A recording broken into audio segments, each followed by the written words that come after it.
Listen closely because what I'm about to reveal will change how you see relationships and yourself forever.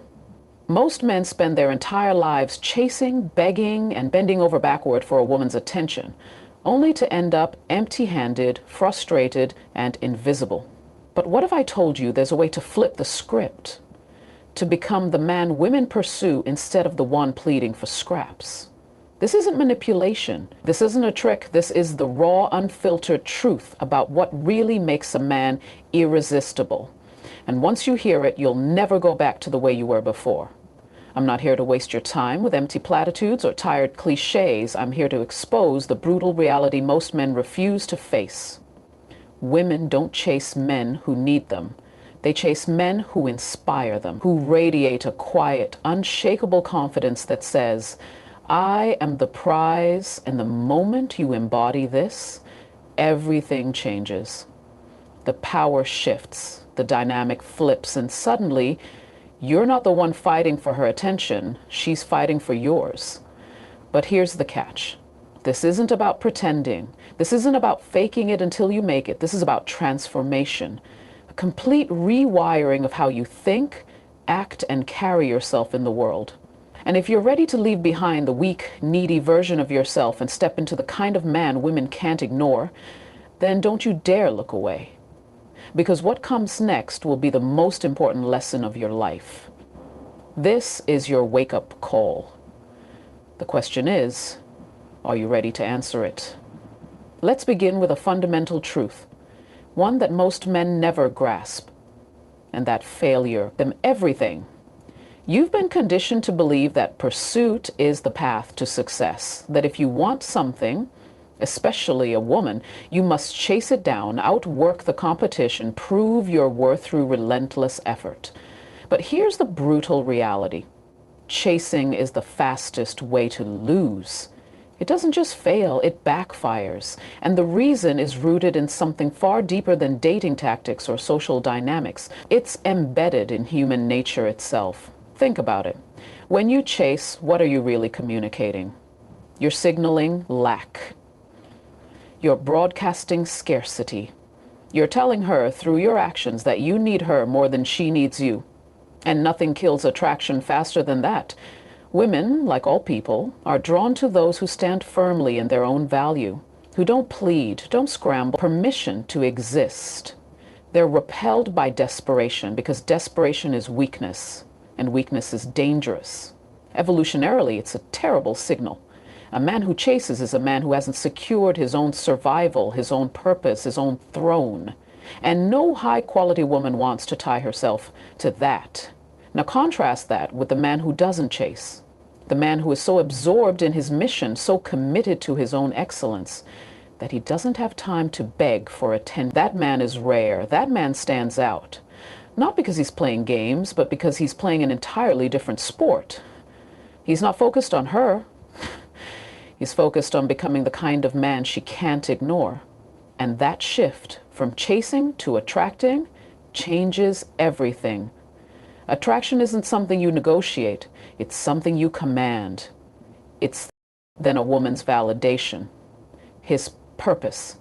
When you're consumed by a mission, when your days are filled with meaningful work, when your identity isn't tied to whether or not she texts you back, something remarkable happens.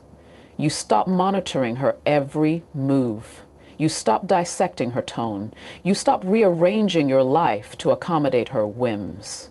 And that shift from orbiting her world to being the center of your own is what makes you magnetic. Here's why this works. People value what they have to earn. If your attention is given freely, without standards, it becomes cheap. But if your attention must be earned through respect, through reciprocity, through genuine connection, it becomes valuable. This isn't manipulation, it's basic economics. Scarcity in who hasn't proven their investment in you. You create that scarcity naturally. You communicate without saying a word that your time, your energy, your presence are not guaranteed. They must be deserved. Now let's talk about respect. Because detachment means nothing if you don't enforce boundaries. Most men tolerate disrespect because they fear the alternative, losing her. But here's the truth they never consider. A woman who disrespects you doesn't want you. She wants the version of you that tolerates it. The moment you allow it, you become complicit in your own diminishment. And no one, least of all a high-quality woman, is attracted to a man who has no backbone. Demanding respect isn't about aggression or ultimatums. It's about quiet, unwavering standards. It's the ability to say, expect to be treated, take it or leave it. When she tests you, and she will, because all people test boundaries, you don't negotiate. You don't plead. You simply withdraw. Not as punishment, but as a natural consequence. Because a man who respects himself doesn't entertain disrespect from others. And that refusal, that willingness to walk away, is what separates the men who are chaste from the men who beg. This is where most men fail.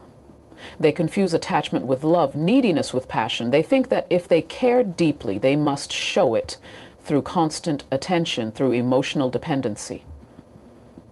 But that's not love. That's insecurity masquerading as devotion. Real strength lies in the ability to care deeply while remaining autonomous. To love without losing yourself. But that's not how this works. The prize isn't self-declared, it's self-evident. It's in the way you carry yourself when no one's watching. The way you treat people who can't do anything for you. The way you handle adversity. Women and the world are watching. Always. So how do you start today, right now? By asking yourself one question. Would I chase me? If the answer isn't an immediate yes, you know what to do. Build. Refine. Demand more from yourself than anyone else ever could. Because the prize isn't born. It's forged. And the moment you decide you're worth the effort is the moment everything changes. The choice is yours. Remain another face in the crowd or become the man who stands apart. But remember, no one will treat you like the prize until you do. There's a fundamental law of human interaction that most men never deeply. Who creates, who leads, who stands for something? That's a man who becomes unforgettable. Ask yourself, what do I bring to the table that no one else can? If the answer isn't clear, you've got work to do. Now let's address the elephant in the room. Ego. Becoming the prize isn't about narcissism. It's not about strutting through life expecting applause. In fact, the men who truly operate at this level are often the most grounded because they don't need external validation to confirm their worth. They know. And that knowing is what makes them magnetic. It's the difference between a king and a tyrant. One rules with quiet authority, the other with brittle insecurity. Here's where most men fail. They confuse being the prize with acting entitled. They demand respect they haven't earned, admiration they haven't cultivated, grasp, and their ignorance of it costs them dearly. The more you need something, the less likely you are to get it. This isn't some mystical philosophy, it's observable reality. When you cling to a woman's approval, when you structure your emotional well-being around her attention, you don't just appear weak, you become weak. And weakness, in any form, is repulsive. Not because women are cruel, but because nature is. Survival favors those who can stand on their own. So if you want to be chaste, if you want to be desired rather than tolerated, you must master the art of detachment. Detachment isn't indifference. It's not about pretending you don't care when you do. That's just another form of neediness, a performance rather than a position of strength. True detachment is the natural state of a man who has something more important, natural byproduct of a life well lived, of a man who has sorted himself out, who has faced his demons and conquered them, who has built something meaningful. When you operate at that level, you don't need to convince anyone of your worth. It's self-evident. Your presence carries weight. Your silence carries authority. Your attention becomes a gift, not a given. And that's when women start to lean in. That's when they begin to chase. But here's the critical distinction. This isn't about manipulation. It's about integrity. You're not pretending to be indifferent. You're actually indifferent because your self-worth isn't tied to her approval. You're not withholding attention to play mind games. You're directing your attention where it matters most, toward your purpose. And when a woman sees that, when she realizes you're not, if you walked into a high-end auction with a painting you believed was worthless, how would the bidders react? They'd ignore it. But if you carried that same painting with the quiet confidence of a man who knows it's a lost masterpiece, their curiosity would ignite. Your belief in its value would become theirs. The same principle applies to you. You teach people how to treat you by how you treat yourself. If you act like an afterthought, you'll be treated like one. If you carry yourself like the prize, the world and women will respond accordingly. So what does it mean practically to become the prize? It starts with understanding that value isn't given, it's built. You don't negotiate your worth, you demonstrate it. Every day in your discipline, your integrity, your refusal to tolerate mediocrity in yourself or your suru, orbiting her world but instead building your own, something primal kicks in. She wonders. She second guesses. She starts to question whether she's good enough for you. And that's the moment the tables turn. This isn't just theory, it's observable psychology. Scarcity increases perceived value. The less available you are, the more intriguing you become, but only if that scarcity is authentic. If you're pretending to be busy while obsessing over her every move, she'll see right through it. The goal isn't to fake detachment. It's to cultivate a life so rich that detachment is your default state. You're not ignoring her, you're simply focused on something more important, and that focus is magnetic. So, how do you make this shift? First, you have to kill the beggar mentality. No more over texting, no more over apologizing, no. Are you chasing or are you attracting? Are you living like a man who demands respect or like a man who hopes for it? The answer will determine not just your success with women, but the trajectory of your entire life. Choose wisely. Let's address something uncomfortable but necessary. Most men live their entire lives as spectators in their own story, waiting for permission to matter, hoping someone will anoint them as valuable. But here's the truth no one tells you. No one is coming to validate you. The world doesn't hand out prizes to those who merely show up. Women don't chase men who see themselves as options. They chase men who operate like the prize, because those are the only men who actually are. This isn't about arrogance. It's about a fundamental recalibration of how you perceive your own worth. More rearranging your schedule just to accommodate her whims. You're a man with priorities, not a puppy waiting for scraps. Second, you have to fill your life with purpose.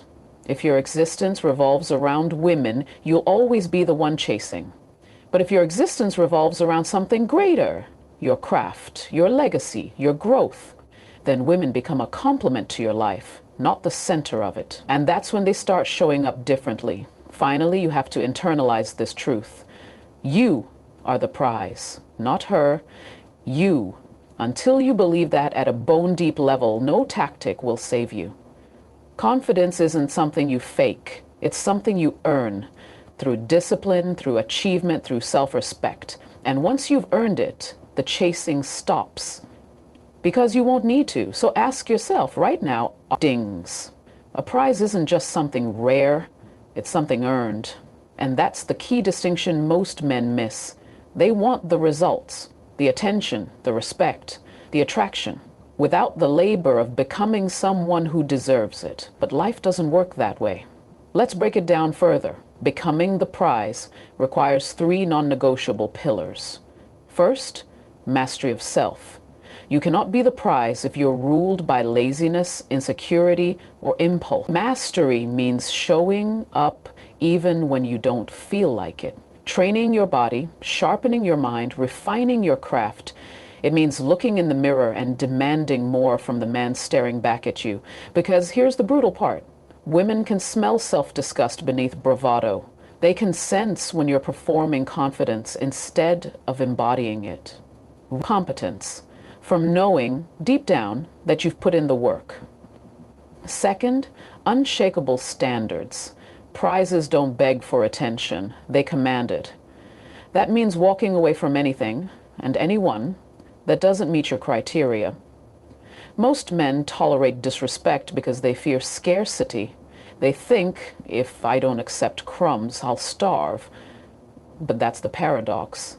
The moment you stop accepting crumbs is the moment you're offered the whole meal when you refuse to settle. You communicate without a word that you're accustomed to better. And people, especially women, rise to meet that expectation. Third, irreplaceability. The prize isn't just valuable, it's unique. It can't be replicated by the next guy who walks in the room. Between warmth and independence is what creates lasting attraction. So, how do you cultivate this? Start by auditing your own behavior. Do you text her first every time? Do you cancel plans to accommodate her? Do you prioritize her moods over your own stability? If the answer is yes, you're not in a relationship. You're in servitude. Detachment begins with reclaiming your sovereignty. It means letting her come to you sometimes. It means maintaining your routines even when she's available. It means remembering that your worth isn't determined by her presence or her absence. And when respect is violated, when she's late without apology, when she dismisses your feelings, when she plays games, you don't explode. You don't grovel. You act. You distance yourself, not to manipulate her, but to honor yourself. Tolerate disrespect, you train her to see you as someone who deserves it. This is the paradox at the heart of attraction. The less you need her, the more she'll want you. Not because you've tricked her, but because you've shown her something rare. A man who cannot be bought, who cannot be bullied, who cannot be diminished by anyone's indifference. That kind of man isn't just attractive. He's unforgettable. So ask yourself today, are you holding on because you choose to or because you're afraid to let go? Are your actions rooted in strength or in fear? The answer will determine not just your relationships, but the trajectory of your life. Because in the end, the world doesn't reward those who cling. It rewards those who dare to stand alone. The choice is yours. Keep chasing or become the man who's chased. But remember, no one will value you more than you value yourself.